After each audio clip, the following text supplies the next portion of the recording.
আমি একজন miniature artist বা মিনিয়েচার বানাই।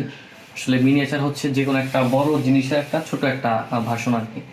তো এগুলো বানানোর শুরু আমার ছোটোবেলা থেকেই বলা যায়। ছোটোবেলা থেকে আমি ছোট জিনিস বানাতে পছন্দ করতাম। হাতের কাছে যে কোনো জিনিস কার্ডবোর্ড দিয়ে বা কেচি দিয়ে সুন্দর সুন্দর জিনিস বানাতাম। তো সেখান থেকে আমার একটা আগ্রহ ছিল, সেই আগ্রহ থেকেই আমি এখন প্রফেশনালি একজন মিনিয়েচার আর্টিস্ট, মিনিয়েচার বানাচ্ছি সকলের জন্যই।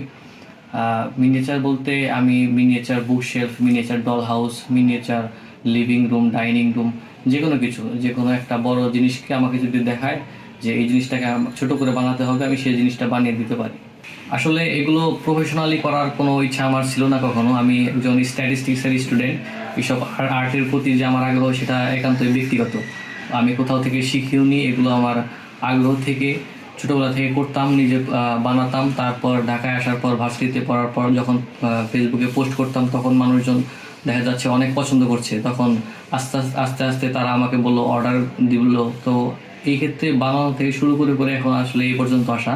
এখন আমি প্রফেশনালি বানাচ্ছি। এখন বলতে গেলে সারাক্ষণই আমি অর্ডারের কাজ করি, নিজের জন্য করার সময় পাই না।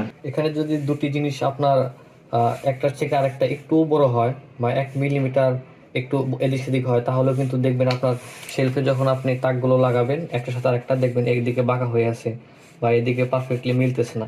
এই জন্য যখন প্রত্যেকটা কাট দিতে হয়, এই জন্য সেগুলো খুবই গুরুত্বপূর্ণ।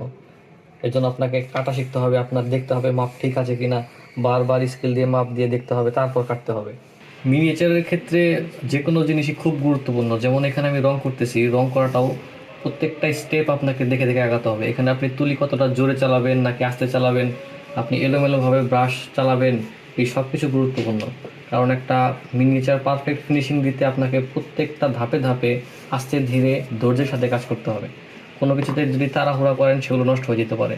কারণ একটা মিনিয়েচার বানানো সহজ, কিন্তু সেটা পারফেক্টলি এক্সিকিউট করা একটু কঠিন বলা যায়। সেক্ষেত্রে আপনার ধৈর্য, শ্রম, আপনার হাতের কাজ সব কিছুই মিলিয়ে একটা সুন্দর মিনিয়েচার তৈরি হয়। এটা হচ্ছে আমার বানানো প্রথম মিনিয়েচার বেডরুম বলা যায়। আমি নিজের জন্য বানিয়েছিলাম, যে এরকম একটা ব্যাচেলর যেরকম হয়। তো একটা বেড, তার পাশে একটা ছোট টেবিল, চেয়ার। এই চেয়ারটার সাইজ খুবই ছোট, মানে একটা হাতের তালুতে বসে যায়। টেবিলের মধ্যে কিছু ছোট ছোট বই দেওয়ার চেষ্টা করেছি। তো এটা হচ্ছে আমার প্রথম বানানো। এগুলো পোস্ট করার পর থেকে মানুষজন বলতেছে এগুলো তো খুবই সুন্দর, আমার রুমের মতো করে একটা বানিয়ে দেওয়া যায় কিনা। তো সেই আগ্রহ থেকে আমি আস্তে আস্তে শুরু করেছি, সেখান থেকে আজকে আমার এই পর্যন্ত আসা।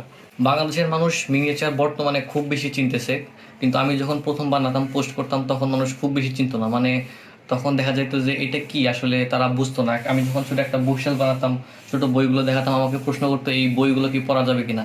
আসলে তখন তাদের বলতে হতো না বইগুলো পড়া যায় না, ছোট দামি বই এগুলো।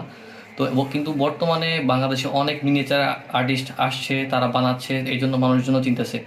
চায়নাতে আগে আমাদের দেশ ছাড়াও অন্যান্য দেশে কিন্তু মিনিয়েচারের প্রচুর চাহিদা। ওই দেশে অনেক ভ্যালুয়েবল এগুলা আর্টিস্টরা, কিন্তু আমাদের দেশে মানুষ চিনতো না। কিন্তু বর্তমানে সবাই খুব বেশি চিনতেছে এবং মানুষের আগ্রহ, ইচ্ছা সব কিছুই এখন অনেক বেশি।